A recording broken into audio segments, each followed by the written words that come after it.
Répondu à nos questions. On va parler d'autres restrictions annoncées hier. Il y avait celles notamment qui concernent les frontières et leur fermeture si vous vous déplacez hors Union européenne, sauf pour motif impérieux. La France qui n'accueillera plus les voyageurs non plus en provenance d'un pays non européen. Il faut un test PCR négatif de moins de 72 heures pour rentrer en France depuis un pays de l'Union européenne. Et puis Gérald Darmanin, après un télégramme hier, a réuni l'ensemble des préfets ainsi que les directeurs de forces de sécurité, leur indiquant que tout le monde devait être vraiment mobilisé pour faire appliquer, vous le voyez, l'ensemble des mesures annoncées hier. Nous sommes en direct avec Richard Venopoulos. Bonjour, vous êtes président du réseau d'agences de voyage Tourcom, qui est le premier réseau d'agences de voyage en France avec 1200 points de vente.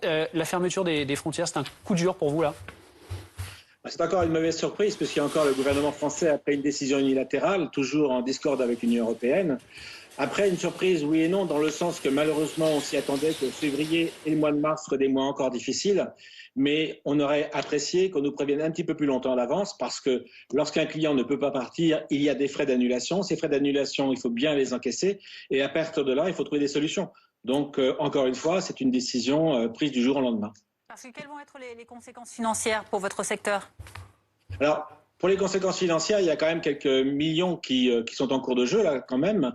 Mais normalement, on devrait se débrouiller pour ne pas avoir trop de frais. Les compagnies aériennes, les hôtels, les agents de voyage sont solidaires. On va rembourser nos clients, mais en même temps, on évitera quand même d'avoir des frais. De toute façon, comment dirais-je, les organismes du tourisme vont demander à l'État de nous rembourser nos marges et de nous rembourser surtout les frais pour qu'on puisse les rembourser correctement aux clients. Parce que je pense que là, ça suffit.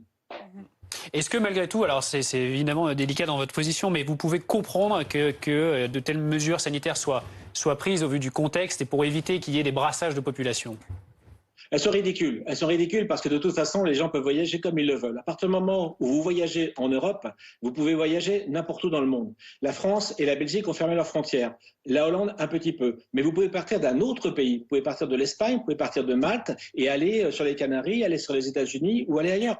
Donc c'est toujours un certain cynisme, une certaine hypocrisie, sans aucune réflexion. Si le gouvernement nous demandait réellement notre avis, on pourrait lui expliquer comment faire. Et auquel cas, nous sommes de toute façon très solidaires puisque nous expliquons à nos clients comment respecter les gestes barrières à l'étranger, comment faire les tests PCR à l'étranger. Et d'ailleurs, nos correspondants à l'étranger dans les hôtels font passer eux-mêmes les tests, souvent gratuitement aux clients. Il faut savoir quand même que c'est entre 100 et 150 $ les tests à l'étranger. On les fait passer. Donc on respecte, mais qu'ils nous respectent aussi, parce que ce n'est pas le cas. Comment pouvez-vous espérer limiter la casse ces prochains jours? La casse, elle est limitée de toute façon parce que ça fait déjà un an qu'on est dans cette situation. Je pense qu'on a encore février et mars qui vont être difficiles à subir. Même si les vaccins sont assez longs encore à être distribués, ils vont être présents, ils vont être là. Je pense qu'il y aura certainement un certificat de vaccination pour l'international. Et donc à partir de là, pour le mois de mai, pour le mois de juin et surtout pour cet été, je pense qu'on pourra commencer à vivre. Il ne faut pas oublier que le tourisme est touché, certes, mais le tourisme, c'est également indirectement l'hôtellerie, la restauration et donc les agriculteurs. C'est également les loueurs de voitures et donc les constructeurs qui ont quand même moins 25% en 2020. Donc il y a tout un tas de créneaux et de corporations qui vont être touchés. Donc si à un moment donné, les gouvernements continuent à marcher avec la canne blanche, il y aura un moment donné où ils vont se rencontrer à un mur. Et là, il y aura quand même pas loin de 11 millions de chômeurs à la fin de 2021. C'est parti pour si on continue ainsi.